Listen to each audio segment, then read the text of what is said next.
There are an endless number of things to discover about robotics. A lot of it is just too fantastic for people to believe. You can graph human evolution, which is mostly a straight line, but we do get better and change over time. And you can graph technological evolution, which is a line that's going straight up. They are going to intersect each other at some point, and that's happening now. Sometimes a technology is so awe-inspiring that the imagination runs away with it, often far, far away from reality. Robots are like that. A lot of big and ultimately unfulfilled promises were made in robotics early on, based on preliminary successes. Personally, I'm not afraid of a robot uprising. The benefits far outweigh the threats. Robots are interesting because they exist as a real technology that you can really study. You can get a degree in robotics, and they also have all this pop culture real estate that they take up in people's minds. You write about what you know. It makes everything easier and also more truthful. In this case, I grew up in Oklahoma, and I grew up in the Cherokee Nation, and I'm a member of the Cherokee tribe. Oddly enough, I know a lot about robots and Oklahoma, and so that's what comes out in my writing. The complicated, ambiguous milieu of human contact is being replaced with simple, scalable equations. We maintain thousands more friends than any human being in history, but at the cost of complexity and depth. Every minute spent online is a minute of face-to-face time lost. Luckily, unreasonable expectations go hand in hand with naive young scientists. The more naive the better, otherwise we would never have the audacity to try and build a 22,000-mile high space elevator or some sprawling underwater hotel. Each new generation builds on the work of the previous one, gaining new perspective. New verbs are introduced. We Google strange and dangerous places. We tweet mindlessly to the cosmos. We Facebook our own grandmothers. I, for one, don't want to be left behind. Change creates fear, and technology creates change. Sadly, most people don't behave very well when they are afraid. I absolutely don't think a sentient artificial intelligence is going to wage war against the human species.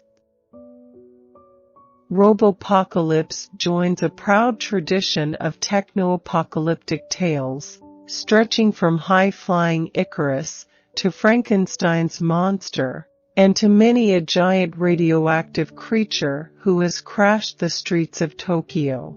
And then, of course, there's the Terminator.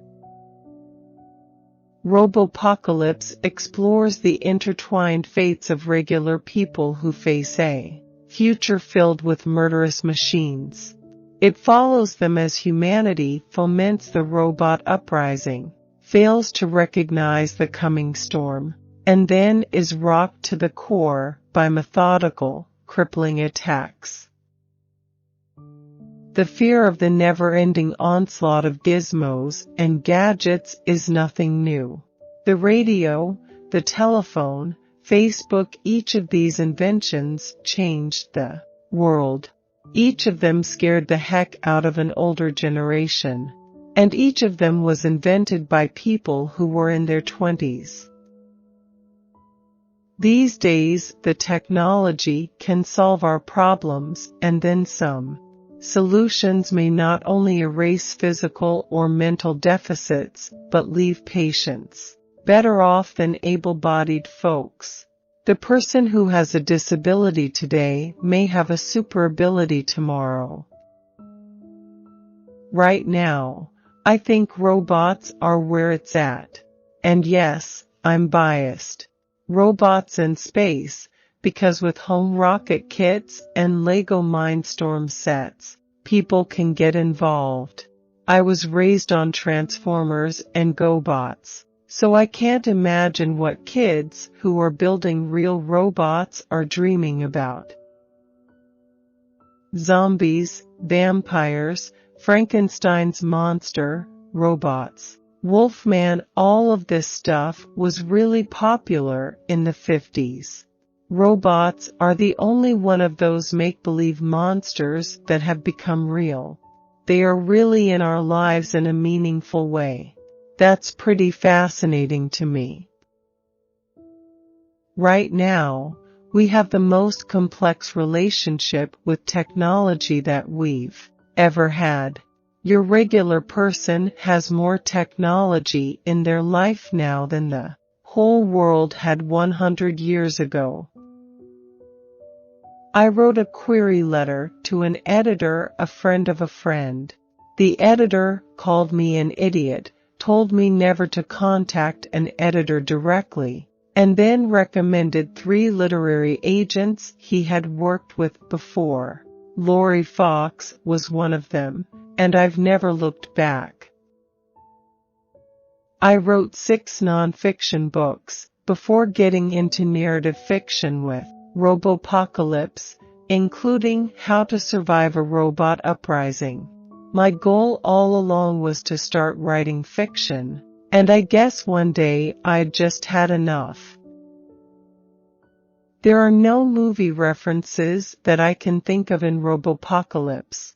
However, there are tons of personal references. For example, the IP address that Lurker tracks actually goes back to the Robotics Institute at Carnegie Mellon University, where I studied robotics. You don't want to stand too close to a robot arm. It can turn your head to mush. I don't know how anybody can work at home. I know I can't. It's just, there's too much to do at the house, and now, of course, I have a daughter that's at home, and she's always a draw. I can always drop what I'm doing and go play with her, and I do that all day. I was writing a scene where a guy was choking another guy to death. You can go online and type chokeholds and watch scenes where martial artists choke each other out. You can hear what noises they make when they go unconscious, see how their bodies flop and everything. YouTube is amazing for the more detailed stuff. The poster boy for our Superbold future is Oscar Pistorius, an increasingly famous South African sprinter who happens to have had both of his legs amputated below the knee. Using upside-down question-mark-shaped carbon fiber sprinting prosthetics, called cheetah blades, Mr. Pistorius can challenge the fastest sprinters in the world. The goal for many amputees is no longer to reach a natural level of ability, but to exceed it, using whatever cutting-edge technology is available. As this new generation sees it, our tools are evolving faster than the human body, so why obey the limits of mere nature?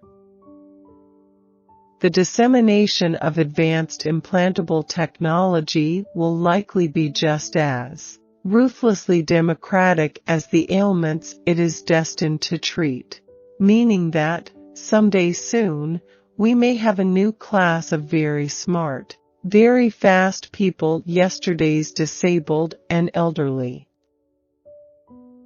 Over the past 50 years, we got versions of X-ray specs and space vacations, and even death rays. But the X-ray specs don't fit on your face, they're big. Things that screen your luggage for guns. Space vacations are real, but they cost $20 million. We have death rays, but you have to be a triple PhD to play with them. I absolutely believe that a lot of the issues raised and amped about technology migrating into our bodies are issues that we're really going to deal with soon.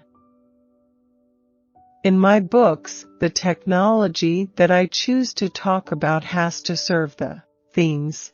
What that means is that I end up having to cut out a lot of cool technology that would be really fun to describe and play with, but which would just confuse everybody.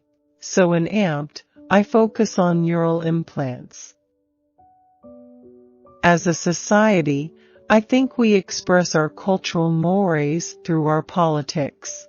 We're trying constantly to figure out what's okay and what's not okay.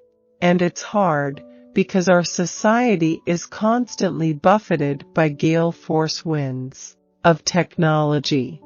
Things are always changing. You want to know what a robot's designed for, and if it's doing something outside the scope of what it's made to do, you should be very suspicious.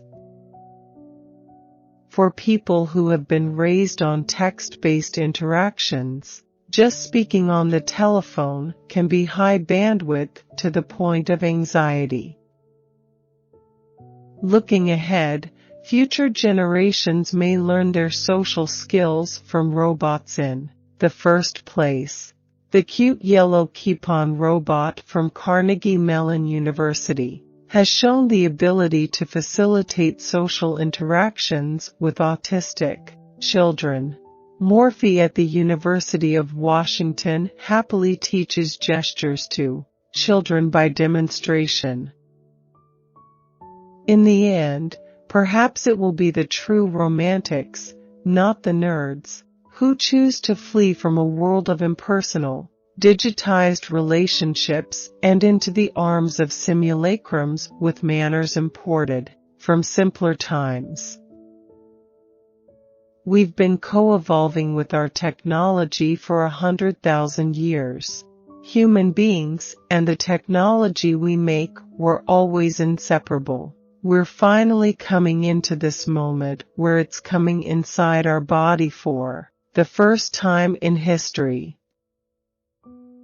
If popular culture has taught us anything, it is that someday mankind must face and destroy the growing robot menace. In movies and in television, the robots are always evil. I guess I am not into the whole brooding cyberpunk dystopia thing. You probably found How to Survive a Robot Uprising in the humor section. Let's just hope that is where it belongs. We humans have a love-hate relationship with our technology.